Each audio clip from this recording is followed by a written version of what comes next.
السلام علیکم ورحمۃ اللہ وبرکاتہ۔ امید کرتا ہوں دوستو کہ آپ سبھی حضرات خیر و عافیت سے ہوں گے۔ میں آپ حضرات کے لیے قاری حنیف ملتانی صاحب کا بہت ہی اچھا بیان لے کر کے آیا ہوں۔ امید کرتا ہوں کہ آپ سبھی حضرات کو قاری حنیف ملتانی صاحب کا بیان پسند آئے گا۔ چلیے وقت بغیر گوائے ویڈیو شروع کرتے ہیں اور ہم بھی آپ کے ساتھ قاری حنیف ملتانی صاحب کا بیان سنتے ہیں، اور کمنٹ کر کے ضرور بتلائیں کہ آپ کو قاری حنیف کا بیان کیسا لگا۔ چلیے شروع کرتے ہیں۔ حدیث میں آتا ہے، ارشاد ہے مدنی کریم صلی اللہ علیہ وسلم کا کہ بعض لوگ اللہ کی زمین پہ چلتے ہیں، بعض لوگ اللہ کی زمین پہ چلتے ہیں اور زمین اللہ سے یہ اجازت مانگتی ہے، پروردگار اگر اجازت ہو میں اس کو نگل جاؤں، میں نہیں چاہتی کہ اس کے منحوس قدم مجھ پہ پڑتے رہیں، اجازت ملے میں اس کو لقمہ بنا کر کے نگل جاؤں، اس کو زمین کی تہ میں لے آؤں۔ اور ایک اور ارشاد ہے حضور کریم صلی اللہ علیہ وسلم کا، یوں فرمایا کہ جب قوم کے اندر تین چیزیں ہو جائیں، جب کسی قوم میں تین عادتیں، تین خصلتیں، تین برائیاں پیدا ہو جائیں تو سرکار مدینہ صلی اللہ علیہ وسلم نے فرمایا وہ قوم پھر زمین کے اوپر بسنے کے لائق نہیں رہتی، اس قوم کو زمین کے اندر غرق ہو جانا چاہیے۔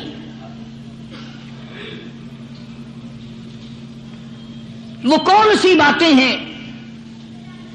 ارشاد فرمایا محمد عربی صلی اللہ علیہ وسلم نے کہ پہلی بات تو ان کی یہ ہے کہ جب قوم کے امیر لوگ، غنی لوگ، مالدار لوگ بخیل ہو جائیں، اللہ تعالیٰ نے جو ان کو سرمایہ دیا ہے، رب العالمین نے جو ان کو پیسہ اور دولت دی ہے، اس میں کسی غریب کا وہ حصہ ہی نہ رکھے۔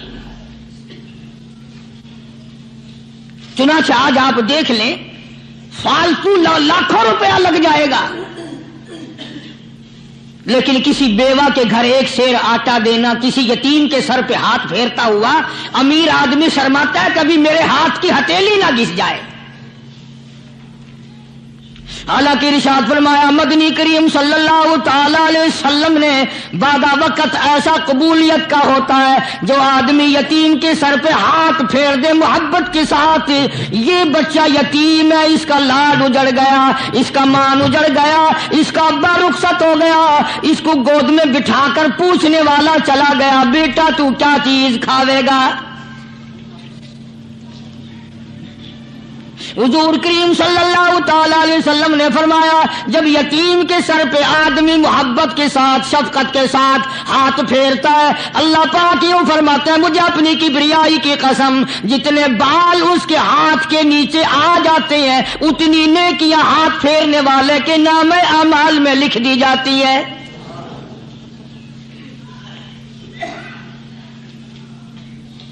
مگر ہمارے یہاں دستور نہیں، غریب کو مارو اور نیچا کرو اسے۔ جناب مدنی کریم صلی اللہ تعالی علیہ وسلم تشریف لے جا رہے ہیں، راستے میں کچھ بچوں کو کھیلتے ہوئے آپ نے دیکھ لیا، بڑے خوشی سے چھلانگے لگا رہے ہیں، بچے کھیل رہے ہیں، ایک بچہ دیوار کے ساتھ بالکل مونجھا غمزدہ پریشان کھڑا ہے۔ حضور کریم صلی اللہ تعالی علیہ وسلم کی نگاہ مبارک اس بچے پہ پڑ گئی، آپ نے قریب تشریف لا کر اس سے پوچھا او بچے، سارے بچے کھیل رہے ہیں تو کیوں نہیں کھیلتا؟ کہنے لگا میرا کھلانے والا دنیا سے چلا گیا، کیسے کھیلوں، ابا نہیں، اماں نہیں، ہر وقت پریشان رہتا ہوں، لوگوں کے دروازوں پہ چوکھٹوں پہ دھکے کھاتا ہوں۔ آپ مدنی کریم صلی اللہ تعالی علیہ وسلم نے رحمت والے ہاتھ سے اس یتیم کی انگلی پکڑی اور اپنی ساتھ پیار کرتے ہوئے تشریف لے آئے. فرمایا جناب عائشہ صدیقہ رضی اللہ تعالی عنہا سے, اللہ والی آج اللہ پاک نے تجھے بڑی غنیمت بخشی ہے, بڑی دولت دی ہے, عید کا دن ہے, میں عید کی نماز کے لیے جا رہا تھا, بچے سارے خوشیاں منا رہے تھے, یہ بچہ دیکھا میں نے بڑا غم زدہ کھڑا تھا, بڑا پریشان کھڑا تھا. اب میں نے اس سے پوچھا آج عید کا دن ہے تو خوشی کیوں نہیں مناتا؟ بچہ نے جواب دیا میری خوشی منانے والے دونوں ہی چلے گئے.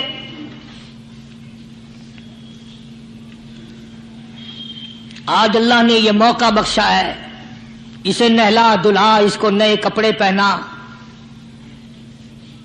معصوم بچے کے سر پہ ہاتھ پھیرتے ہوئے فرمایا بیٹا گھبرانا, یہ عائشہ صدیقہ تیری اماں ہے, میں محمد الرسول اللہ آج سے تیرا ابا بن گیا ہوں.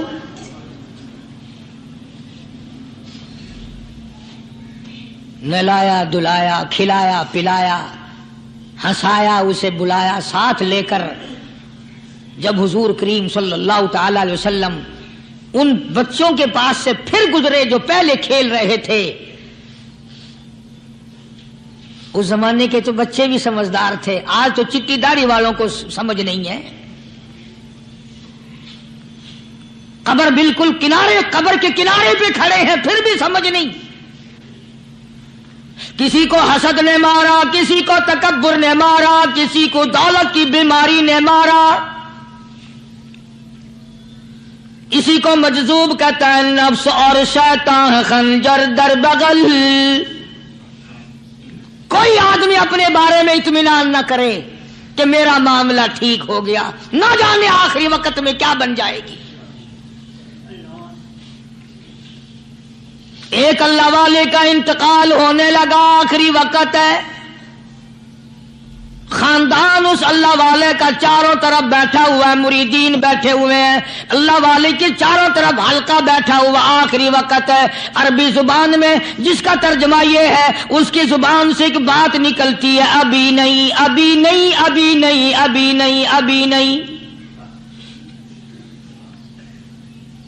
مرنے کے بعد کسی نے خواب میں دیکھا تو پوچھا حضرت جی دنیا درود شریف پڑھتی ہے, مرتے وقت کلمہ پڑھتے ہیں, اللہ اللہ کرتے ہیں, یہ آپ ابھی نہیں کیا فرما رہے تھے؟ تو یوں فرمایا تمہیں کیا معلوم ہے, شیطان میرے سامنے کھڑا تھا اور کہتا تھا میں نے دنیا کو پھنسایا, دنیا کو ورغلایا, دنیا کو بہکایا, تو میرے پھندے سے پھنس گیا, تیرے علم نے تیری نیکی نے بچا لیا. تو میں کہتا تھا ظالم ابھی تو سانس آ رہی ہے, نہ جانے کیا بنے گی, ابھی نہیں ابھی نہیں ابھی نہیں.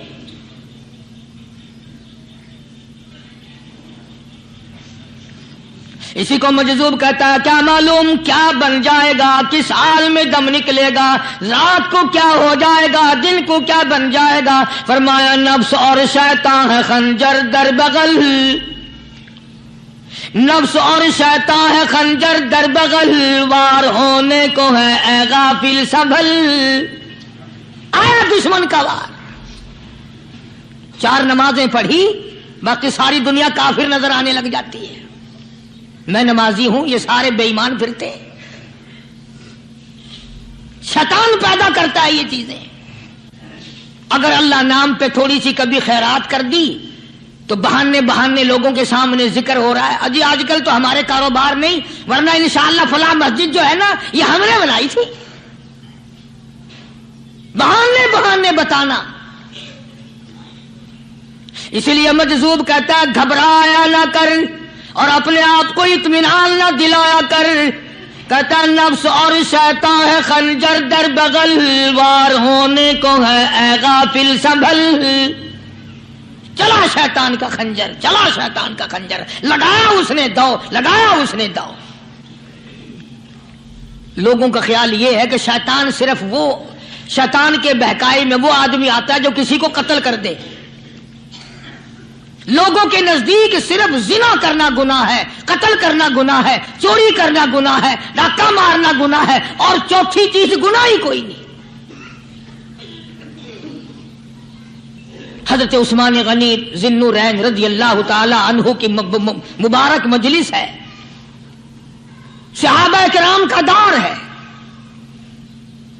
نبی کا دوہرا داماد، مجلس ہے عثمان ذی النورین کی. ایک آدمی مجلس میں آ کے بیٹھا، حضرت عثمان کی مجلس میں ایک آدمی آ کے بیٹھا تو حضرت عثمان فرماتے ہیں، توجہ، حضرت عثمان فرماتے ہیں، یوں نہیں فرمایا کہ تو نے ایسا کیا ہے، اسے ذلیل نہیں کیا، بلکہ یوں فرمایا لوگوں کو شرم نہیں آتی، لوگ آنکھ کا زنا کر کے میری مجلس میں آ کے بیٹھتے ہیں، لوگ آنکھ کا گناہ کر کے میری مجلس میں آ کے بیٹھتے ہیں. تو دور تھا نا صحابہ کرام کا، فوراً چوٹ کی کسی نے کہ نبی کے بعد وحی آنی شروع ہو گئی. یعنی آپ کو کیسے پتا چل گیا کہ کوئی آدمی غلط نگاہ ڈال کے آیا؟ اس کی رستے میں نظر کہیں غلط پڑی تھی آنے والے کی، آپ کو کیسے پتا چلا؟ یعنی بات کرنے والے کو بھی دیکھو اور پھر چوٹ کرنے والے کو بھی دیکھو.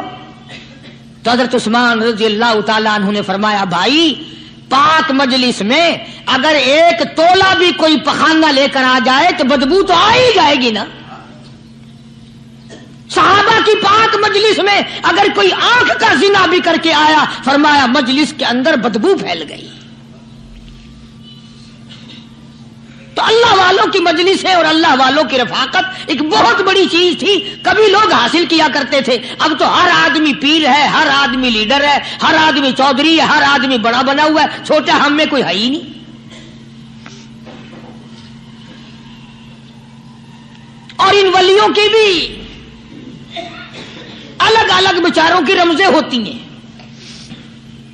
علماء کرام نے لکھا ہے، حضرت خواجہ باقی باللہ رحمت اللہ علیہ دلی میں مزار ہے، بہت بڑے بزرگ گزرے ہیں.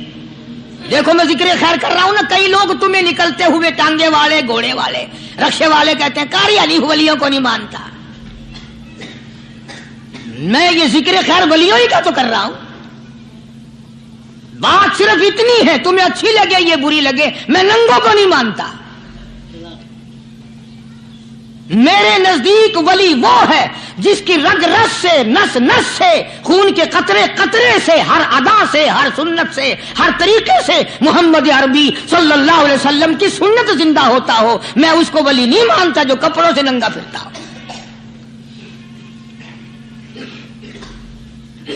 خواجہ باقی باللہ رحمت اللہ علیہ کو بھٹیارے نے دیکھا، ایک تباہی تندور والا. حضرت خواجہ صاحب کو دیکھا کہ جامع مسجد دلی کے پیڑیوں پہ، سیڑھی پہ کبھی چڑھتے ہیں، کبھی اترتے ہیں، کبھی چڑھتے ہیں، کبھی اترتے ہیں، پریشانی کا عالم. تو تباہی تو ضرور تھا، بٹیارہ تو تھا، مگر تھا تو دلی کا. وہ سمجھ گیا کہ حضرت کو کوئی پریشانی ہے. پہنچا اور جا کے کہنے لگا، حضرت کیا بات ہے، آج رات کافی گزر گئی ہے، آرام فرماؤ، کبھی چڑھتے ہو کبھی اترتے ہو، پریشانی کیا پریشانی ہے؟ فرمایا 4 مہمان ہیں، کھانا کھلانا ہے، میرے پلے کچھ نہیں. اندازہ لگاؤ، ابھی ابھی ولی یہ کہہ رہا کہ میرے پلے دھیلا دمڑی کچھ نہیں، 4 مہمان ہیں، شرمندہ ہوں ان کو کھانا کھلانے کے لیے. تو وہ کہنے لگا، حضرت یہ کون سی فکر کی بات ہے، میں بھی لاتا ہوں. وہ کھانا لایا اور حضرت کے مہمانوں کو کھانا کھلایا. کھانا کھا لیا، فارغ ہو گئے. دیکھو ولی کی بات، ابھی تو کہتا تھا کہ روٹی نہیں ہے، اور ابھی ابھی وہی ولی کہتا ہے بٹیارے کا ہاتھ پکڑ کے، مانگ کیا مانگتا ہے، مانگ کیا مانگتا ہے. اب تیرے جیسا اگر وہاں ہوتا تو کہتا کہ جی کوئی گورنری سرونری دلاؤ، اسمبلی کی ممبری دلاؤ. کوئی تھوڑے علاقے کا ڈھیر سیاح ہو گیا تو آخیا کہ جی میں کو بئی پر نہ دو، پہلی پرانی تھی گئی ہے ہوں میں کو کوئی نوی لاوی چا پر نہ ہو. یہ شے منگنی ہے اور کیا منگیا. خواجہ باقی باللہ رحمت اللہ علیہ بٹیارے کا ہاتھ پکڑے کھڑے ہیں، فرمانے لگے مانگ کیا مانگتا ہے. وہ تباہی بھی دلی کا تھا نا، کہنے لگا حضرت بس اللہ کا دیا سب کچھ ہے، بس آپ رہنے دیں۔ فرمایا نہیں نہیں، مانگ کیا مانگتا ہے؟ اس نے کہا حضرت پھر اگر دینے پہ ہی آئے ہو نا، اور اگر اتنا ہی دریائے کرم جوش میں ہے اور آپ دینے کا جذبہ لیے ہوئے ہیں، پھر مجھے اپنے جیسا بنا دو، اپنے جیسا بنا دو۔ کیا مانگا ہے؟ مجھے اپنے جیسا بنا دو۔ فرمایا نہیں برداشت کر سکے گا۔ کہنے لگا پھر پوچھتے کیوں ہو کیا مانگتا ہے؟ جب دینا ہی کچھ نہیں تو پوچھتے کیوں ہو؟ اگر دینے پہ آئے ہو اپنے جیسا بنا دو۔ یوں لکھا ہے کہ خواجہ باقی باللہ نے اس بٹیارے کو اپنے سینے سے لگا کر کے تھوڑا سا دبایا تھا، پٹاخ کر کے روح نکل گئی بٹیارے کی۔ بلا جو تجلیات خدا بندی بتدریج آہستہ آہستہ سینے میں آئے تھے، ان کا کرنٹ وہ یکدم برداشت کیسے کرتا؟ میرا عرض کرنے کا مقصد یہی ہے کہ ہم لوگ اپنے آپ کو کب سنبھالیں گے، اور وہ کون سا وقت آئے گا کہ ہم اس بات کے قائل ہوں گے اور تسلیم کریں گے کہ جو کرتا ہے خدا کرتا ہے، بندہ کچھ نہیں کر سکتا۔ تو میں نے اس لیے عرض کیا، مجذوب کہتا ہے نفس اور شیطان ہے خنجر در بغل، نفس اور شیطان ہے خنجر در بغل، وار ہونے کو ہے اے غافل سنبھل۔ کبھی 4 دن بیٹھ کے اللہ اللہ کر لی، تسبیح پھیر لی، تو دوسروں کو یہ تو دنیا کے دھندے میں پھنسے ہوئے ہیں، میں بہت بڑا ولی ہوں، میں بہت بڑا ابدال ہوں، مجھ سے بڑا تو کوئی نیک ہے ہی نہیں۔ یہ بہت بڑی مار ہے شیطان کی۔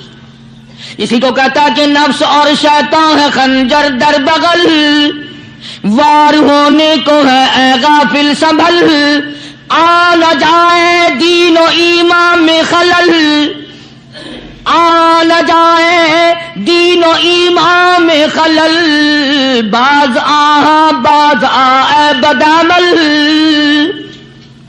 کچھ تو سوچ، کس کی تو پیداوار ہے؟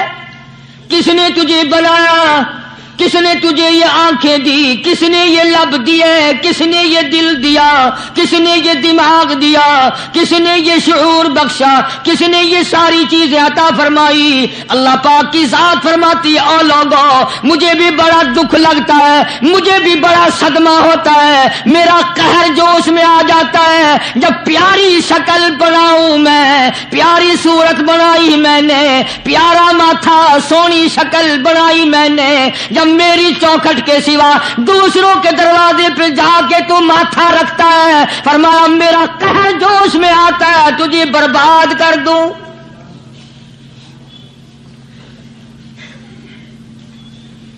سب کچھ میں نے دیا، سب کچھ میں نے بخشا، اور پھر بھی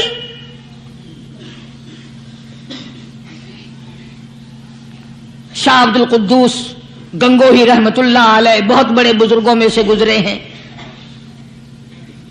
بہت بڑے اللہ والے تھے۔ ایک راستے سے گزر رہے ہیں، مریدین ساتھ ہیں، حلقہ ساتھ ہے، راستے میں ایک گندگی کا ڈھیر پڑا ہوا تھا، بدبو آ رہی تھی، تو شاہ عبد القدوس نے اپنے حلقے اثر کے لوگوں سے اور مریدوں سے کہا ٹھہر جاؤ۔ حالانکہ لوگ ناک پہ کپڑا رکھ کر جلدی گزرنا چاہتے تھے، بدبو سے بچنے کے لیے تیز رفتار وہاں سے گزرنا چاہتے تھے، مگر شیخ کے کہنے پر کھڑے ہو گئے۔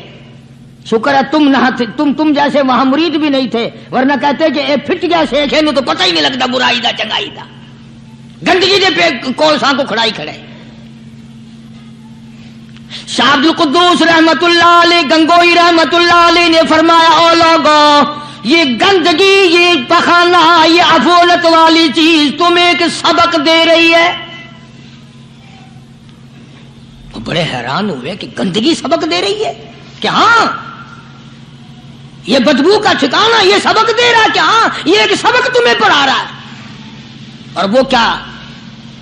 شیخ فرمانے لگے یہ گندگی تم سے کہتی ہے او لوگوں، کل سے پہلے پہلے میں مٹھائی کی صورت میں حلوائی کی تھال میں رکھا ہوا تھا، جو دیکھتا تھا اس کے منہ میں پانی آ جاتا تھا، حلوے کی صورت میں تھا، جلیبی کی صورت میں تھا، امرتی کی صورت میں تھا، اور اے گندگی کا ڈھیر لوگوں تم سے یہ کہتا ہے، کل میں فروٹ والے کی ٹوکری میں رکھا ہوا تھا، اناج کی شکل میں تھا، غلے کی شکل میں تھا، پھل کی شکل میں تھا، فروٹ کی شکل میں تھا، مٹھائی کی صورت میں تھا، جو مجھے دیکھتا تھا اس کو میں پیارا لگتا تھا، میری چاہت معلوم ہوتی تھی، میری ضرورت معلوم ہوتی تھی، جو دیکھتا تھا منہ میں پانی آ جاتا تھا۔ او انسان، ایک رات تیرے پیٹ میں جانے کا اتفاق ہوا، او انسان آ دیکھ لے میرا کیا حال بن گیا۔